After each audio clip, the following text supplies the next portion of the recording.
Hello student, जय Hind, Vande Mataram. I hope आप सभी लोग बहुत अच्छे होंगे। आज हम आपको जवाहर नवोदय विद्यालय विद्या ज्ञान सैनिक स्कूल में मैथ में कुछ प्रश्न कैसे आते हैं और कुछ प्रश्न कैसे आए हुए थे, आने की संभावना कैसे रहती है मैथ में। तो हम आपके सामने वो 2-3 प्रश्न ऐसे लेके आया हूँ जो कि आपके विगत एग्जामों में पूछे जा चुके हैं मैथ के प्रश्न, और आगे आने वाले एग्जाम में भी ऐसे ही प्रश्न आने की संभावना रहती है, जो कि बहुत ही हार्ड प्रश्न नहीं होते हैं, लेकिन आपको क्या है देखने से बहुत ज़्यादा हार्ड लगने लगते हैं और आपको सॉल्व करने के लिए इसमें कैलकुलेशन ज़्यादा होती है, इसलिए आप इन प्रश्नों को छोड़ देते हैं क्योंकि आपके पास समय बहुत कम होता है और आप इनको सॉल्व नहीं कर पाते। ठीक है, तो इसको हम जल्दी से सॉल्व कराने के लिए आपको ले चलते हैं प्रश्न की तरफ। तो लड़कों की औसत आयु 15 वर्ष है। यदि इनकी आयु का अनुपात 4:5:7 हो तो सबसे छोटे लड़के की आयु क्या होगी।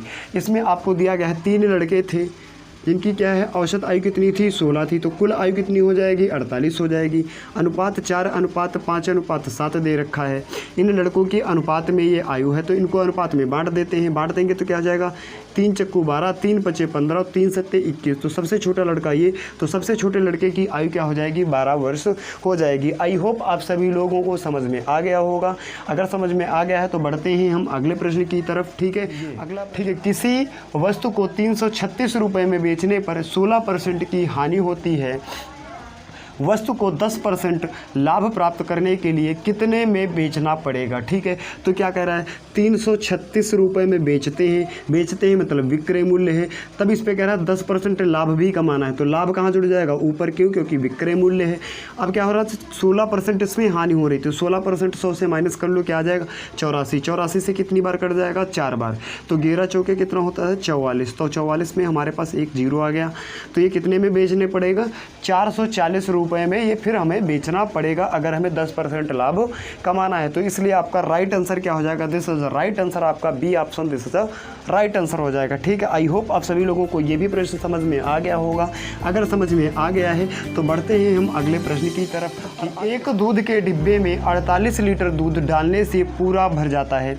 इसका 7/12 भाग भरा हुआ है।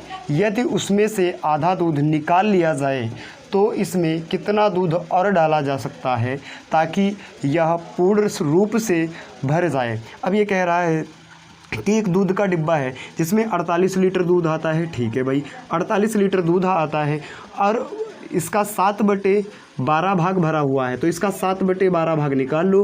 12 चौके 48, 100 चक्के 28। इसका मतलब टोटल जो 48 लीटर उसमें आता है और इसमें कितना भरा हुआ है, 28 लीटर दूध भरा हुआ है पहले से। अब ये कह रहा था कि इसमें से आधा दूध निकाल ले, तो ये 28 भरा है ना, इसका आधा निकाल लो तो कितना निकाल लेंगे, 14 लीटर दूध निकाल लेंगे। तो बचेगा उसमें कितना, 14 लीटर ही तो दूध बचेगा।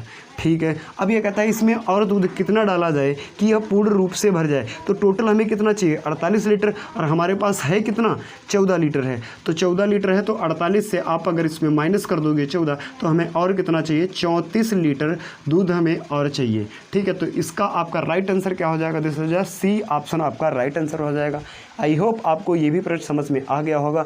ऐसे ही जल्दी से जल्दी अपनी स्पीड में इंक्रीमेंट बढ़ाने के लिए, ऐसे ही वीडियो पाने के लिए आप चैनल को सब्सक्राइब करिए, लाइक करिए।